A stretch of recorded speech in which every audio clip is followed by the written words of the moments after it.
Na nyinyi msiambiwe ati mungoje serikali ingine. Hakuna serikali, serikali ndio hii. Mtangojea serikali gani tena? Si ni serikali ya Kenya hii? Kwani nyinyi ni watu ya Uganda? Si nyinyi ni watu ya Kenya? Sasa hii serikali si ni serikali ya Kenya? Alafu mnangojea serikali gani ingine? Hizi wacheni mchezo. Mimi nawaomba kwa unyenyekevu. Sisi wote ni watu wa taifa moja jameni. Si namna hiyo? Kama kuna makosa, makosa ni ya binadamu. Si namna hiyo? Hakuna malaika, makosa ni ya binadamu.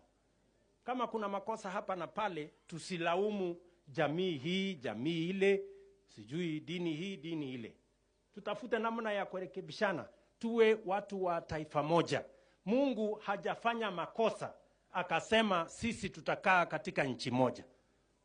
Sisi wote we belong to this nation.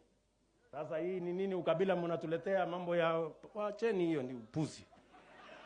Tuungane, taifa yetu ni moja. Ama namna gani watu wa Bungoma? That is what we need.